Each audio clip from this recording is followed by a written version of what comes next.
인사하겠습니다. 반갑습니다. 한영아입니다. 네. 자, 오늘 5월의 첫 주에 그동안 메말랐던 대지에 단비가 내리고 있습니다. 이 단비는 오늘 하루 종일 내일 새벽까지 온다고 하니까 감사합니다. 오늘 말씀을 통해서 함께 은혜 받는 귀한 시간 되시기를 주님의 이름으로 축원합니다. 그럼 유대인들이 왜 그토록 예수님을 십자가에 죽어야 했을까요? 특히 이제 유대 이 종교 지도자들, 그러니까 왜 예수님을 그렇게 막 가장 흉악한 죄인들이 달려서 죽는 십자가에 죽게 했을까? 그 핵심적인 이유가 무엇이라고 생각되십니까? 첫 번째가 이 신성 모독이, 예수님이 하나님을 모독했다는 겁니다. 예수님이 자신을 하나님의 아들이라 말하고 또 제사하는 권세가 있다고 하는 말씀에 유대교에서 말하는 유일신, 오직 하나님 한 분만 하나님이신데 예수님이 하나님의 아들이고 예수님에게 제사하는 권세 있다 하니까 유대인들이 도저히 이해를 못하는 거예요. 또 이 안식일의 규정을 어기거나 또 성전을 정화하겠다고 하면서 예수님께서 예루살렘에 오셔가지고 성전 안에 다니면서 막 물건을 파는 사람들 그 상을 얻고 뭐 사람들 채찍으로 쫓아내고 하니까 이 사람은 이해를 못하는 거예요. 율법적으로 어떻게 해서 저 예수라는 사람이 저런 일을 할 수 있느냐? 이것은 하나님께 모독이다. 이렇게 해가지고 신성 모독을 했다고 이야기했습니다. 두 번째는 예수님을 따르는 무리들이 많았습니다. 예수님이 막 기적을 행하고 막 오병이어의 기적을 통해서 막 먹일 걸 주고 하니까 사람들이 가는 곳곳마다 예수님이 가는 곳곳마다 인산인해가 났어요. 그러다 보니까 유대 지도자들은 이 로마, 그 당시에 이스라엘이 로마의 속국이기 때문에 유대 지도자들이 로마의 관계가 좀 이렇게 안 좋을까 걱정을 많이 했습니다. 만약 예수님을 따르는 무리들이 어떤 밀란이라도 일으키면 그동안 이 로마가 이스라엘에 약간 자치권을 줬거든요. 종교적인 그런 것도 허용을 하고 또 이제 뭐 성전에서 이스라엘 백성들이 하나님 앞에 제사 드리는 거 이런 것도 허용을 했는데 만약에 그래서 그 헤롯이 성전을 짓고 난 뒤에 보면 그러니까 이 북쪽 그 기퉁이에 안티오니오 요새라고 해가지고 이스라엘 이 로마에서 로마 병사들이 그 이제 성전 안에서 어떤 밀란이 일어나는 것을 지켜보는 그런 요새를 만들어 놓고 그 성전 안에 이 성전산 안에 그곳에서 어떤 일인가 하고 늘 주시를 했어요. 그러니까 예수님을 믿는 그러니까 이제 그런 밀란이 일어날까봐 종교 그러니까 이렇게 정치적인 이유로 예수님을 탄압을 했습니다. 또 하나는요, 당시 유대인들은 로마의 압제에서 자신들을 해방시켜줄 강력한 이 정치적, 군사적 메시아를 기다렸습니다. 메시아가 뭐냐면 하나님께서 우리들 이스라엘 백성들을 구원해 준다, 이 구세주란 뜻이에요.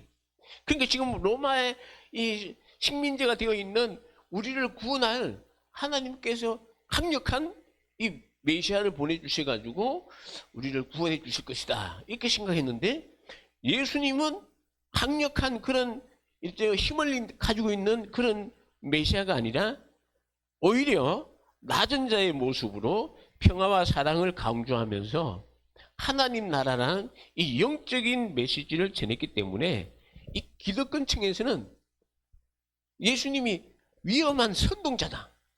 오히려 예수님이 가난한 사람들 돕고 하면서 막 자기들에게 반발을 일으키는 그런 선동가로 여겼습니다. 그래서 이 사내들인 공회에서 예수님을 신성 모독으로 정죄했고, 또 로마 총독 빌라도에게는 이 유대인들이 이 예수님을 반란자다, 반역자의 유대인의 왕이라고 자처하면서 반역을 일삼는 사람이다. 그래서 빌라도가 예수님에 대해서 죄가 발견하지 못해가지고 예수님을 풀어주려고 해도 유대인들이 뭘 합니까? 네가 빌라도 보고 당신이 이 예수를 풀어주면 이 예수는 유대의 왕이라 반역자인데, 로마 황제가 봤을 땐 반역자인데 이 사람을 풀어주면 당신이 반역자를 추종한 사람이다. 이런 식으로 몰아붙여가지고 끝내는 빌라도가 예수님을 십자가에 죽겠다는 것입니다.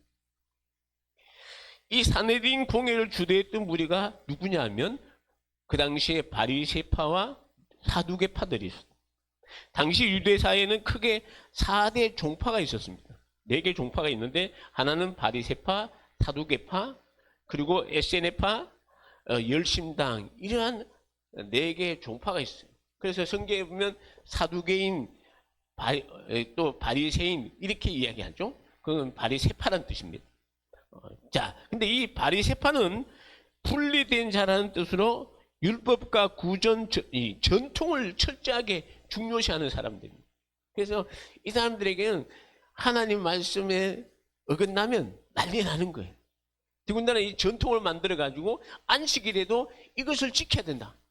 사실은 성경 보면 안식일에는 일하지 말라 그것만 있었는데, 이들은 이 안식일에 심지어 병도 고치지 말고 또 뭣도 해먹지 마라, 밥도 해먹지 말고 아무것도 하지 말고 오로지 예배만 드려야 된다 하는, 그렇게 주장했던 거예요.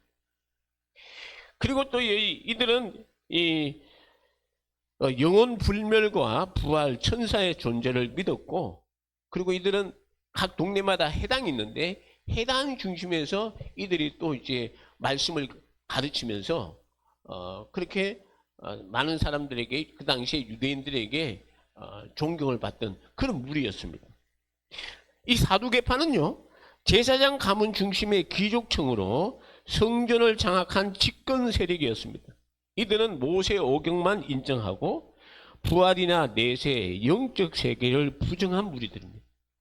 그리고 에세네파가 있는데요, 이 에세네파는 세속과 거리를 두고 강야, 쿤남이라 이제 강야에서 공동체 생활을 했던 은둔적인 수행 집단입니다. 이들은 극단적인 정결 생활 의식과 금욕주의를 실천했으며, 우리가 잘 아는 사해사본, 이제 사해 주변에 이 동굴들이 있었는데 그 동굴에 거주하면서 철저한 그런 은둔 생활을 했던 그런 무리들입니다. 또 하나는 이 열심당이 있는데요, 이 열심당은 로마의 지배에 반대하며 무력 항쟁을 통해서 이스라엘을 독립을 쟁취하려고 했던 정치적인 메시아주의자들입니다. 예수님의 제자 가운데도 열심당원이 있었어요. 마가복음 3장 18절에 보면 이 예수님의 제자가 소개되는데요, 거기에 보면 가나나인 시몬이란 말이 나와요. 이 가나나이라는 뜻이, 가나나라는 뜻이 아람으로 열심당원이라 그런 뜻입니다. 열심당. 자, 그래서 그리고 이 헤롯 땅이라고 있는데요, 이 헤롯 땅은 단지 로마가 세운 헤롯 왕가를 지지하며 정치적인 이익을 쫓던 그런 집단이기 때문에 유대 사회에서는 그렇게 인정을 받지 못하는 그런 집단입니다. 자, 오늘 제가 왜 이 말씀을 드리는가 하면, 오늘 이게 이제 베드로가 솔로몬의 행전에서 안전뱅이를 이제 낳게 된 안전뱅이와 함께 복음을 전할 때 수많은 사람들이 모여들었습니다. 그때 이제 오늘 이 본문에 있는 말씀에 보면 1절에 보면 그렇게 나오죠. 이 제사장들과 성전 맡은 자와 사두개인들이 왔다라고 이야기합니다. 여러분, 예수님의 부활을 가장 적극적으로 받게 했던 사람들이 사두개파인데, 사도들이 예수님이 부활했다는 것을 선포하니까 자기들의 신앙적인 기반이 흔들리는 거예요. 자기들은 부활이 없다고 하는데 사도들이 예수님이 십자가에 죽었다가 다시 부활했다고 하니까 이들이 이게 무슨 소리냐 하고 막 사두개파인들이 온 것이죠. 특히 예수의 부활이 사실로 받아들여지면 부활을 부정해온 자신들의 종교적 근위가 무너지기 때문에 이들이 막 온 건 난리가 난 거예요. 그리고 성전 맡은 자가 나오는데요. 이 성전 맡은 자는 성전 수비대장으로 성전 내의 질서를 유지하는 책임자로 성전에서 대제사장 다음 가는 2인자로 이 사람도 역시 사두개파 사람입니다. 그는 나면서부터 못 걷게 된 이가 고침을 받은 사건으로 인해서 수많은 군중들이 모여들자 이들이 대규모 소요 사태가 일어나지 않는가. 왜냐하면 그 자리에 예수 믿는 사람들이 5천 명이나 되었다고 하니까 5천 명도 더 되는 막 몇만 명 되는 사람들이 그곳에 모여드니까 보통 성전에 와서 제사드리거나 아니면 기도하다가 가는 사람들은 금방 가지 성전에 머무는 사람들이 그 당시에 없었습니다. 근데 베드로와 요한이 그곳에 가서 이제 말씀을 전할 때 수천 명, 거의 몇만 명 되는 그런 무리들이 모여드니까 성전을 이렇게 관리하는 사람들 입장에서는 이게 무슨 소린가, 무슨 일인가 해서 찾아왔다는 것이죠. 자, 그래서 이들이 자신들이 죽인 예수가 다시 살아났다고 자꾸 이렇게 주장을 하니까 그 당시에 이 성전을 맡은 자하고 이 사두개파 사람들이 와서 이제 베드로와 요한을 무슨 꾸짖고 어떤 말을 하려고 하니까 이미 시간이 늦은 거예요. 늦은 오후가 되어서 밤이 되어 가니까 이제 그들이 베드로와 요한을 이제 감옥에 가두어 두었다가 그 다음 날 이제 불러 모아서 이제 하는 말씀이 오늘 본문에 있는 말씀입니다. 여러분 5절 같이 보시면요. 5절에 보면 이튿날에 간원들과 장로들과 서기관들이 예루살렘에 모였다. 이렇게 하는데요. 자, 이것은 유대사의 최고 의결 규규자 재판 기관인 산헤드린 공회를 의미합니다. 이들이 모인 것은 산헤드린 공회를 의미하는데요. 이 산헤드린 공회의 구성원은 의장이 대제사장이 의장이 되고 그리고 제사장이 24명, 서기관이 22명, 장로들이 24명, 총 71명으로 구성이 되었습니다. 제사장들은 사두개파 사람들이고 장로들은 사두개파 사람들을 이렇게 이제 결탁한 무리로 사두개파라고 할 수 있습니다. 그리고 이제 이 서기관들은 성경을 필사하고 성경을 연구하는 사람들이기 때문에 이들은 바리새파 사람들이에요.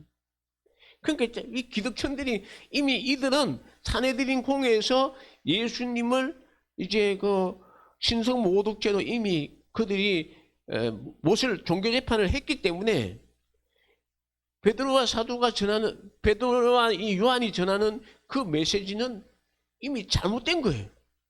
자, 그런데 이미 베드로와 요한이 표적이 일어났잖아요. 어떤 표적이 일어났습니까? 나면서부터 안전뱅이가 이제 이 성전 미문에 앉아서 구걸하는 사람이 베드로와 요한이 고친 거예요. 그러다 보니까 이 사람들이 과연 이것을 어떻게 처리해야 될까 잘 모르겠다 하는 것이죠. 여러분 이 산헤드린 공회가 정기적으로 모이던 장소는 AD 주후 약 30년까지는 어디서 모였는가 하면 자 한번 지도를 한번 보십시오. 여기 보면 이게 여기 성전이거든요. 성전에 보면 여기 이방인의 여인의 뜰이 있고 그리고 이제 여기가 제사장의 뜰이 있는데 여기서 왼쪽에 보면 이 다듬는 돌의 방이라는 게 있습니다. 이곳에서 이제 이 산헤드린 공회가 모였어요. 그래서 이제 예수님이 산헤드린 공회에서 이제 그 유대인들에 의해서 이제 그 신성 모독죄로 여기서 종교 재판을 하면서 예수님 당시에는 그랬습니다. 근데 예수님이 이제 주후 30년 이후에는 이 어디서 했는가 하면 그 다음 장을 한번 보여주세요. 네. 여기 보면 요게 이제 솔로몬의 성전이 원래 이게 노란 구역이 솔로몬의 성전 구역입니다. 이 솔로몬의 성전이 이 모리아산 최정상에 섰기 때문에 요 정도밖에 안 돼요. 근데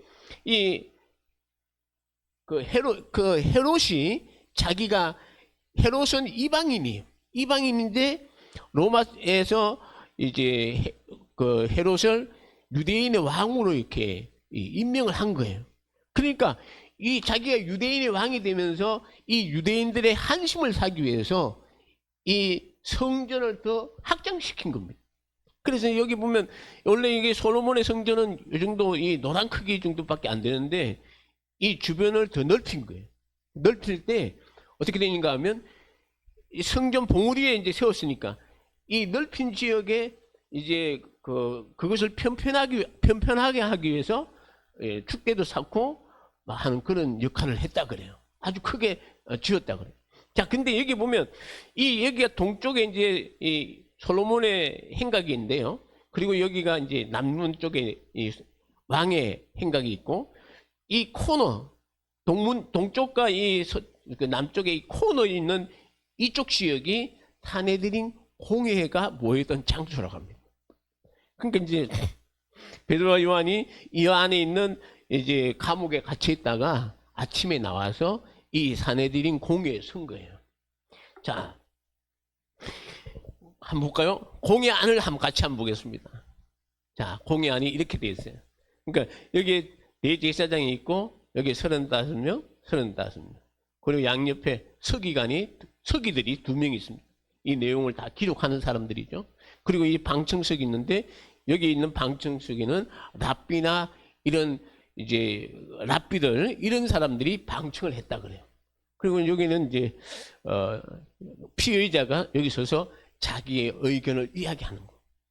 여러분들이 이 모습을 보고 여기 때 이제 베드로가 거기서 이런 말들을 했구나 하면서 여러분들이 생각하면서 보시면 말씀을 들으면 이해가 될 겁니다.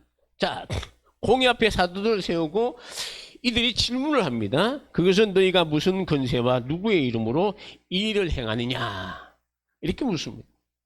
여러분, 사내들인 공회가 던진 이 질문은 단순한 궁금증이 아니라 사도들의 행위가 합법적인가를 따지는 날카로운 유도신문이자 근위적인 압박이었습니다.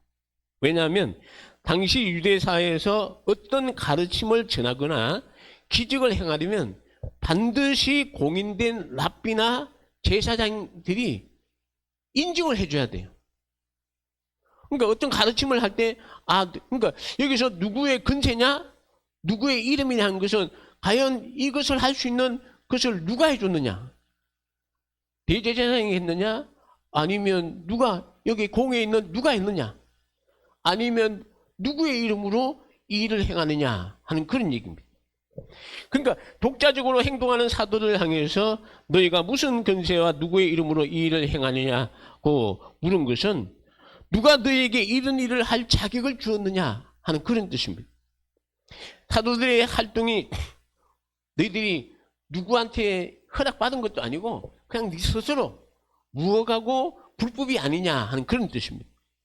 그리고 그들은 사도들이 하나님의 이름이 아닌 다른 신의 이름이나 귀신의 힘을 빌려서 기적을 행한 것이 아닌가 이것을 확인하고자 했습니다. 만약 예수의 이름이 하나님을 모독하는 것이라고 결론을 내리면 율법에 따라 사도들을 처형할 명분이 생기기 때문에 그렇기 때문에 너희들이 말한 것이 누구의 권세냐 누구의 이름으로 이것을 했느냐 이렇게 질문을 한 것이죠. 또 그 이유 중에 하나는 예수님의 영향력을 지우는 것입니다. 자신들이 처형한 예수의 이름이 다시 예루살렘에 퍼지는 것을 극도로 경계했기 때문에 누구의 이름으로 이 일을 행하느냐라고 압박을 하여서 다시는 그 이름을 사용하지 못하도록 겁을 주려고 했던 것입니다. 여러분, 그 자리가 사실은 오금이 시리는 자리예요. 그 자리에 서면 말도 잘 못합니다. 거기에 있는 여러분 우리가 봤을 때 그냥 단순한 저 자리가 여기서 어떤 결론을 내면 유대사에서 만약에 여기서 출교 명령이 떨어지면 유대사에서 인정받지 못하고 살아남을 수가 없는 그런 자리. 그런 자리에서 딱 네가 하는 일이 누가 그런 일을 하라고 했어? 누구의 이름으로 일을 하느냐고 물었을 때 여러분 그 말을 듣던 사람들이 얼마나 당황하겠습니까? 근데 오늘 성경에 보니까 베드로는 당황하지 않았다고 합니다. 베드로는 자신의 지식이나 말재주도 대답한 것이 아니라 오늘 8절에 보면요. 이 베드로가 성령에 충만하여 이르되 백성의 관리들과 장로들아 만일 병자에게 행한 착한 일에 대하여 이 사람이 어떻게 구원을 받았느냐고 오늘 우리에게 질문한다면 너희와 모든 이스라엘 백성들은 알라 너희가 십자가에 못 박고 하나님이 죽은 자 가운데서 살리신 나사렛 예수 그리스도의 이름으로 이 사람이 건강하게 되어 너희 앞에 섰느니라. 여러분 이 안전병이가 난 것은 오직 너희가 죽이고 하나님이 살리신 나사렛 예수 그리스도의 이름이라고 외칩니다. 예수님이 너희가 죽였던 그 예수님이 다시 살아나셔가지고 다시 살아나신 그 예수의 이름으로 이 병을 고쳤다는 겁니다. 그리고 11절에 보면 이 예수는 너희 건축자들의 버린 돌로서 집 모퉁이의 머릿돌이 되었느니라고 시편 118편 22절에 있는 말씀을 베드로가 인용을 하면서 이 말씀을 외친 거예요. 종교 지도자들이 예수님을 펴었지만 하나님은 그를 집 모퉁이의 머릿돌이 되게 하셨다라고 질타하는 겁니다. 여러분 집을 짓는 전문가인 건축자는 이 건축자는 누구를 의미하는가 하면 당시 유대 종교 지도자들 서기관이나 또 제사장이나 장로들 오늘 여기에 있는 사내들이 있는 그런 사람들을 위해 공회원들을 이야기하는 거예요. 건축자들이 보기에 쓸모없다고 판단해 내버린 돌이 그분이 그 돌이 누구냐? 베드로는 그 돌이 바로 예수님이라는 거예요. 베드로는 너희가 전문가라고 자처하면서도 하나님이 보내신 가장 중요한 메시아를 몰라보고 죽였다라고 정면으로 비판하는 겁니다.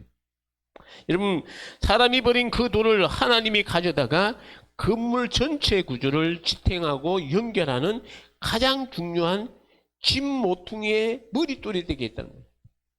집을 지을 때 보면 이 코너에 머릿돌을 넣는다 그래요. 이 돌을 빼버리면 이 집이 무너진다 그래요. 그러니까 예수님의 십자가의 죽음은 인간의 눈에는 실패처럼 보였지만 하나님은 부활을 통해 예수님을 인류 구원의 유일하고 절대적인 기체로 세웠음을 베드로가 선포합니다. 그들에게. 베드로의 이 선언은요, 너희는 예수를 쓸모없다고 버렸지만 하나님은 그를 가장 높이셨다는 하나님의 승리를 선포함과 동시에 예수님을 통하지 않고는 이 세상에서 구원받은 사람이 한 사람도 없다는 것을 말한 것입니다. 12절을 보십시오. 우리 한번 12절을 같이 한번 볼까요? 시작. 다른 이로서는 구원을 받을 수 없나니 천하 사람 중에 구원을 받을 만한 다른 사람이 우리에게 주신 일이 없음이라 하였더라.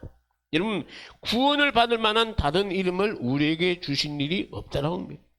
오직 예수님 외에는 천하 사람 중에 유일한 구원을 받을 만한 다른 이름이 없다라고 단언을 했습니다. 여러분 베드로가 이 말을 할 때 막 입에 막 불을 토하면서 하는 거예요. 근데 여러분 이 사람이 몇 달 전에 두세 달 전이 있겠죠? 오순절이 지나고 나니까 예수님이 십자가에 달릴 때 뭐 그 당시 이 오순절이 지나고 났으니까 한 두 달도 안 됐을 겁니다. 그 기간 동안 여러분 예수님이 잡혀갔을 때 베드로는 어떻게 했습니까? 예수님 따라가다가 3번이나 예수님을 부인했던 사람입니다. 그런 사람이 자신을 죽일 수도 있는 권력자들 앞에서 이토록 담대해진 것은 오늘 성경에 보면 베드로가 성령 충만해서 그렇다는 겁니다. 여러분 성령 충만하면 정말로 이 주님의 복음을 전하는데 생명까지도 내어놓을 수 있는 그런 역사가 일어난다는 것이죠.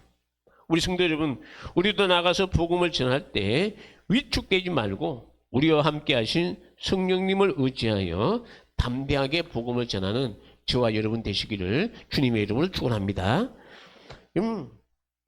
베드로가 전한 이 말에 대해서 이 사내들인 콩에 있는 사람들이 당황했습니다.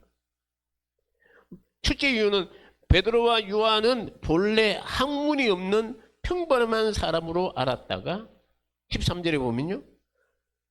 왜냐하면 이 베드로와 요한을 사람들이 알거든요. 왜냐하면 예수님이 다닐 때 항상 그 옆에는 12명의 제자들이 함께 한 거예요. 더군다나 예수님께 제일 가까이 한 사람이 누구겠습니까? 베드로 아닙니까? 그러니까 이미 그 사람들이 베드로가 누구인지를 알고 있어요. 평범한 사람이라는 겁니다. 여러분, 당시 유대인들은요, 기본 교육을 받습니다. 히브리 읽기나 쓰기, 또 유대 역사, 경전, 암송, 이런 것은요, 다 합니다. 해당해서 어릴 때부터 가르쳐요. 근데, 그러나 이 유명한 랍비에게 고등교육을 받는 일은 힘듭니다. 비용도 많이 들고, 또 이제 어느 정도 집안에 그런 내력도 있어야 되니까. 근데 베드로와 요한은 이 갈릴리란 총구석에 어부자리 하는 사람이에요. 그런 배운 적이 없습니다. 그렇기 때문에 여러분, 사내들인 공의 앞에 가면 일반인 같으면 말도 못합니다. 벌벌 떱니다. 그런데도 불구하고 베드로와 요한이 그 대학자들 또 많은 그런 지도자들 앞에 담대하게 자신감이 없이 말할 줄 알았는데 너무나 담대한 모습을 보고 이 사내들인 공회원들이 당황했습니다. 또 하나는 그들은 베드로와 요한이 전에 예수와 함께 있는 줄 알아챘지만 그들 옆에 누가 있는가 하면 병 나은 사람이 있는 거예요. 14절에 보면 병 나은 사람이 베드로와 요한과 옆에 그 자리에 참석을 한 겁니다. 그러니까 이 사람은 정인이에요. 베드로와 요한이 그 사람을 낚였기 때문에. 그러니까 사내들인 공회에 있는 그 회원들도 그 성전 문 앞에 날마다 매일 나와서 이 동국을 하던 그 사람을 본 거예요. 그 사람은 알고 있어요. 근데 옆에 그 사람이 멀쩡한 모습으로 서 있는 모습을 볼 때 얼마나 당황하겠습니까?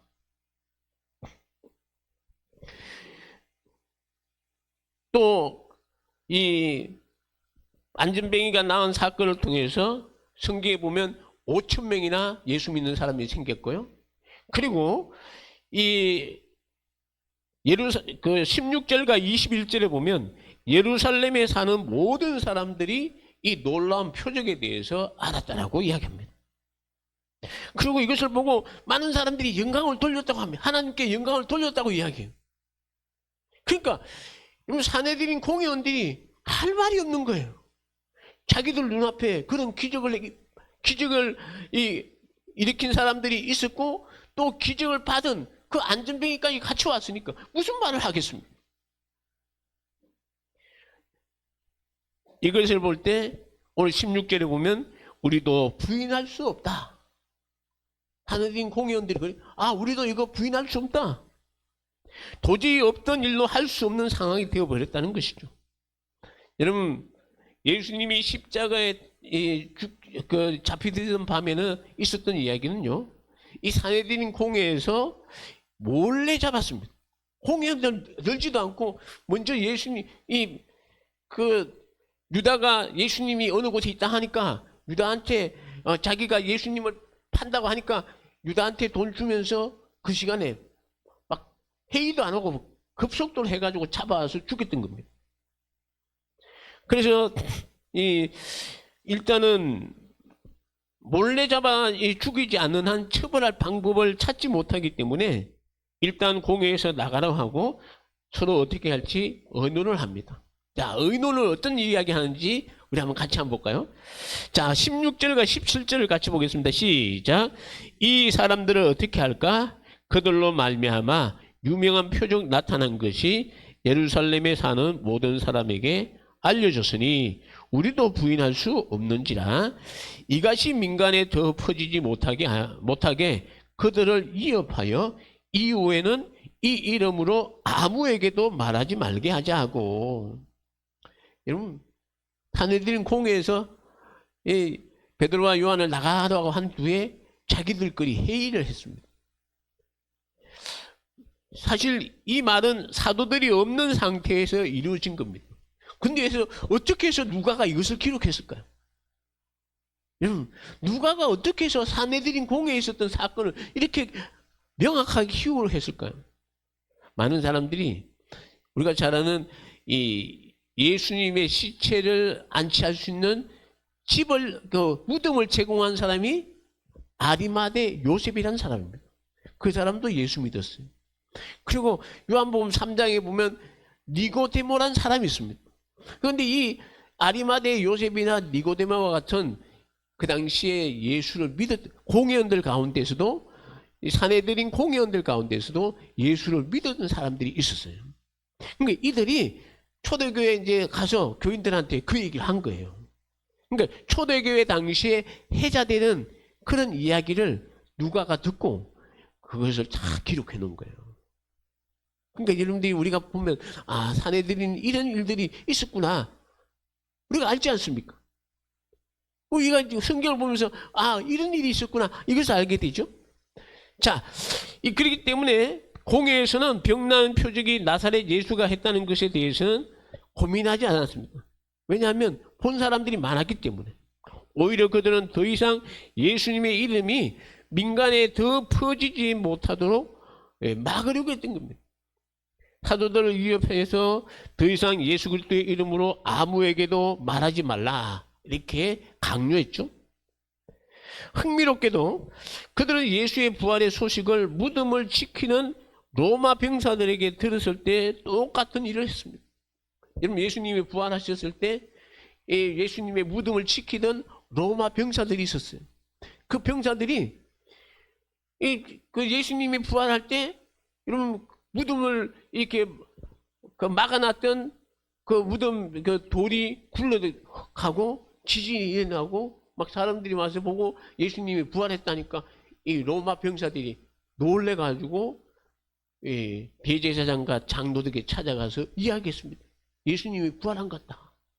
그때 그들이 한 얘기가 뭡니까? 로마 병사들에게 돈을 주면서 제자들이 예수님의 시체를 훔쳐갔다 라고 거짓말을 하라고 시켰습니다. 여러분, 이것을 보면요, 진리를 거부하는 사람은 대부분 진리를 이해할 수 없어서 혹은 도저히 믿을 수 없어서 거부하지 않는 게 아닙니다. 단지 그들은 믿고 싶지 않아서 안 믿는 거예요. 우리가 복음을 전하죠? 그럼 전하면 그들에게도 이 우리 세상에 있는 80억 인구 가운데 3분의 1이 예수 믿는다, 이렇게 하면 20한 5, 6억이 예수 믿고 참 그렇게 했는데도 불구하고 복음을 들을 때 안 들으려고 그래요. 진리임에도 그들이 안 들으려고 한다는 거죠. 베드로와 요한은 다시 공회 앞에 불려왔고 그들은 두 사람에게 경고하죠. 오늘 18절에 보면 도무지 예수의 이름으로 말하지도 말고 가르치지도 말아라. 한 말이 없으니까 예수 전하지 마, 예수 가르치지 마 하는 거예요. 그런다고 해서 알겠습니다, 우리가 예수를 안 전하겠습니다, 이렇게 하나요? 베드로는 이렇게 대답합니다. 오늘 19절과 20절에 보면 하나님 앞에서 너희 말을 듣는 것이 하나님의 말씀을 듣는 것보다 옳은가 판단하라. 마지막에 우리 한번 같이 읽을까요? 시작. 우리는 보고 들은 것을 말하지 아니할 수 없다. 여러분, 우리는 보고 들은 것을 말하지 않을 수. 왜냐하면 베드로와 요한은 예수님이 십자가에 죽은 거 알고 무덤에 들어가신 것도 알고 무덤에서 부활하신 것도 알고 부활하신 주님을 본 것도 알고 부활하신 주님이 여러분 하늘나라에 성천하신 것까지 그들은 다 보았기 때문에 본 것을 내가 전하지 않을 수 있어요. 그렇게 외치고 있다는 겁니다. 오늘날 우리도 마찬가지입니다. 우리는 예수님을 십자가에 죽으시고 부활하신 예수님을 직접 눈으로 보지 않았지만 하나님께서 우리에게 성령을 보내주셔가지고 성령을 통해서 예수님이 나의 죄를 위해서 십자가에 죽으시고 우리에게 부활의 소망을 주시기 위해서 다시 살아나신 줄 믿습니다. 믿습니까? 여러분 그거예요. 그것을 봤는데 베드로와 요한은 2000년 전에 전하고 있는데 지금 우리는 뭐 하고 있습니까? 예수님은 마지막으로 제자들에게 내 증인이 되라, 내가 너에게 분부한 모든 것을 가르쳐 지키게 하라고 말씀하셨습니다. 오늘 우리가 보고 들은 그 이름, 우리를 구원하신 예수의 이름을, 하나님이 우리에게 주신 유일한 구원과 생명 되신 예수님을 말하지 않을 수가 어디 있겠습니까? 바울이 고린도 교인들에게 이런 얘기를 합니다. 고린도전서 9장 16절에 보면 내가 복음을 전할지라도 자랑할 것이 없으면 내가 부득불 할 일임이라. 만일 복음을 전하지 않으면 뭐가요? 내가 하가 있을. 여러분 오늘 우리가 이 메시지를 기억하면서 오늘 장로님 오늘 기도하실 때도 그렇게 기도하셨습니다만 정말로 우리도 오늘 이 베드로와 요한처럼 보고 들은 거, 예수님이 나를 위해서 십자가에 죽으시고 내가 이제 예수님 다시 부활하신 그 소망을 우리도 주변 사람들에게, 우리 가족들에게 전해서 그들도 다 예수 믿고 구원받는 그런 놀라운 역사가 있기를 주님의 이름으로 축원합니다. 우리 기도하겠습니다. 고마우신 아버지 하나님, 은혜와 사랑을 감사합니다. 참 이 베드로, 이 산헤드린 공회에서 베드로와 요한이 담대하게 예수의 복음을 외친 것처럼 오늘 우리도 정말로 주님을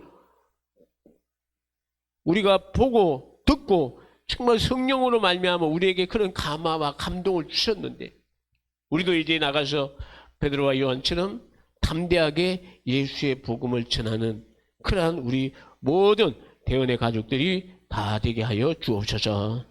지금은 우리 구주 예수 그리스도의 은혜와 하나님 아버지의 그 크신 사랑하심과 성령님의 함께하심이 예수의 복음을 전하기를 소망하고 다짐하며 앞으로 정말로 예수님이 나의 죄를 위해 십자가에 달려 죽으시고 부활의 소망을 주시기 위해서 부활하신 이 놀라운 사실들을 담대하게 전할 때 많은 사람들이 주님 앞에 돌아와 구원받기를 소망하는 그러한 기도하고 있는 우리 모든 성도들 머리 위에 이제부터 영원토록 함께 있을지어다. 아멘.